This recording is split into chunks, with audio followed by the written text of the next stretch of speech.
Well, speaking of Conor McGregor, one of his former opponents took to Instagram. This moves us on to headline number 4. Nate Diaz posted this on his social media. Quote, "Sick of sitting around and waiting for you expletives to do expletive.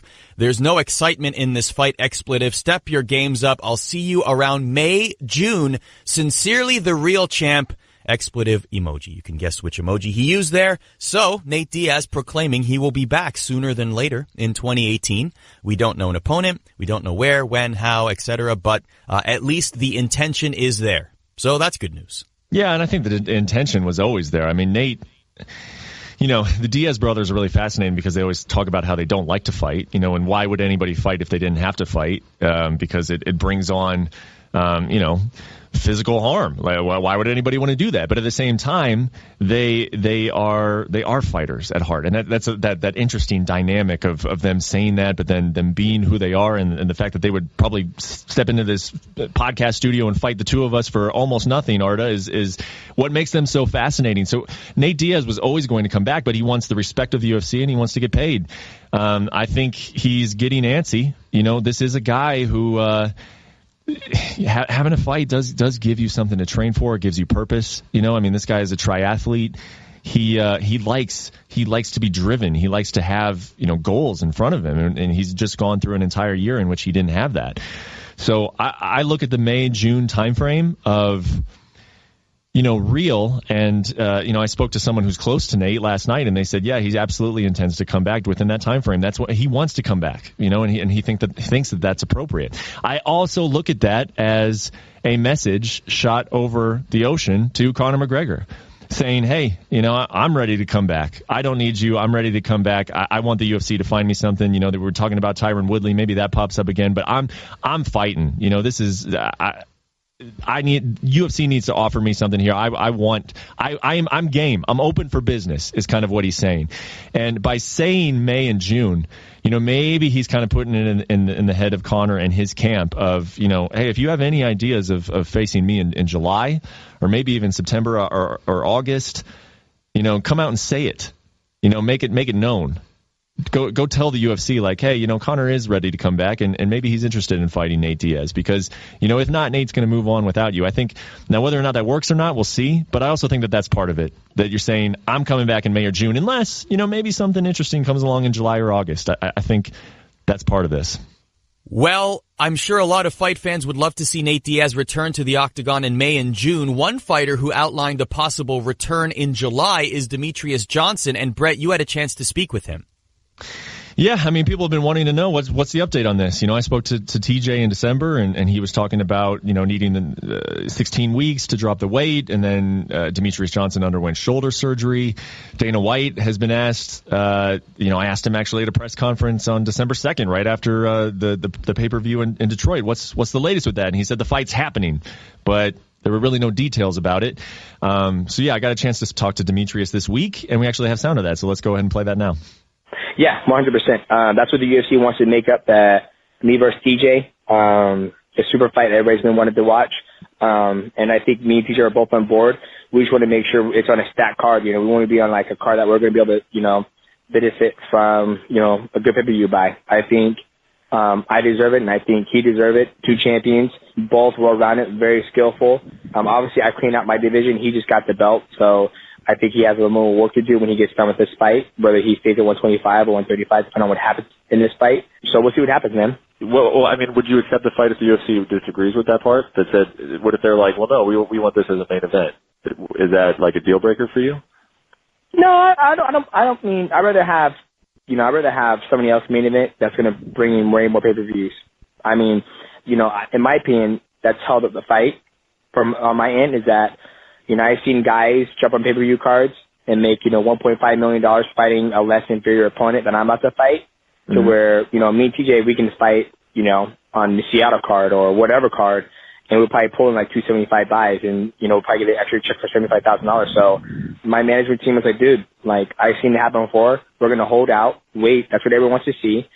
This is the thing. If I can make more money fighting on a bigger card, then I'm going to wait. Or, they want to assure me like, oh, you're not going to fight him. That's fine. So I'm like, all right, well, fine. Who am I going to fight next? And then I'll fight him. Then I'm going to make $380,000. So I'd rather wait to Naki gets the contract I want and everything sorts out.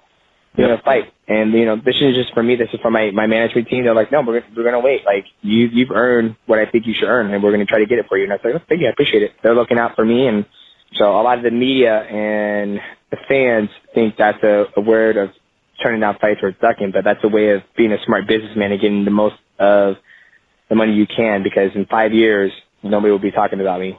And that's the thing, man. Like, if this is how I am, I'm straightforward. If the UFC came back to me and says, you know what, Demetrius, we're not going to give you that stuff, so you're not going to get this fight, I'm like, perfect. Okay, just give me the number one contender in the flyweight division. TJ can go up and fight whoever he wants. That's how I am when it comes to. That's why I don't negotiate with the UFC anymore. That's why I let Naki do it, because they go back and forth and all that stuff. With me, I'm not going to sit here and argue. I'm like, this is what they want. It's either you want to give it to me or not. You don't want to give it to me, that's fine. I'll just keep fighting guys in my division. You want to strip me? Fine, perfect, strip me. I'll go down and fight. I'll work my way back up the ladder. Give me a new contract. That's how I am. I'm not going to sit here and on the internet. I'm like, this is what I want. It's either you guys want to make it happen or not. Like, I never turned down a TJ fight. That's the thing people don't understand. Like I said, pay me and the fight will happen. I was like, pay me, send me the contract and it'll happen. But people look at it as a way of, turning it down. I was like, it's about using leverage and getting what you think you deserve. And like I said, Dana White and the other people might disagree with me, but this is what I feel like I'm worth. And I feel like if CM Punk can make $500,000, I don't understand why I can't make $500,000. So. Good point. Good point. There you go. If he's making points, if he's getting points off the pay-per-views, then that card, which is traditionally, if not the biggest, one of the biggest fight cards of the year, at International Fight Week in July, why not? That makes perfect sense. Well, of course, it makes perfect sense what he's outlining, and that's what he wants. Now, is he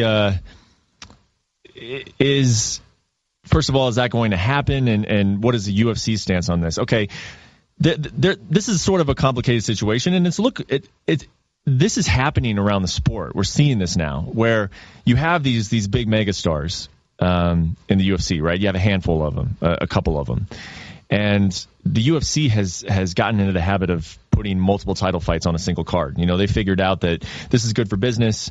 It's good in case one of them falls through, obviously, but it's also just it's beneficial, for us. They've really gotten in this habit over the last couple of years of putting multiple title fights on the same card.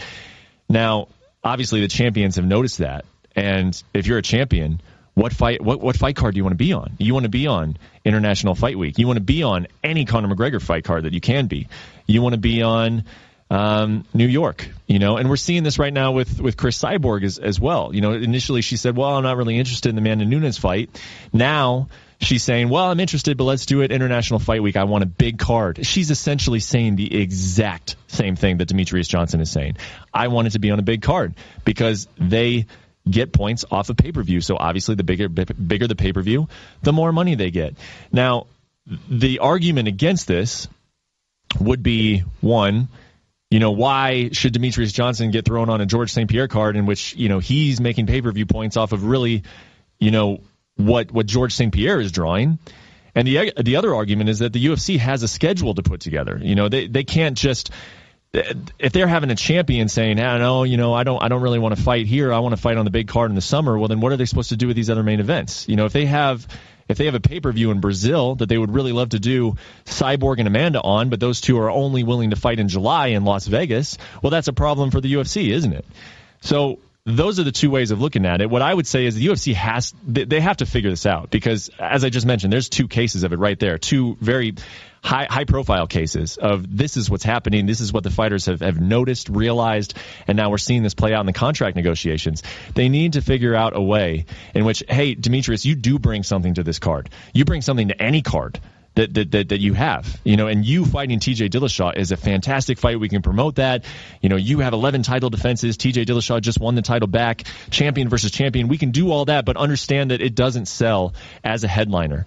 So figure out a way, and this has to go, unfortunately, probably case by case, but figure out a way to pay him, maybe potentially a slightly less percentage than someone like a Conor McGregor makes on the pay-per-view. I mean, that's one feasible way I could see, rectifying this.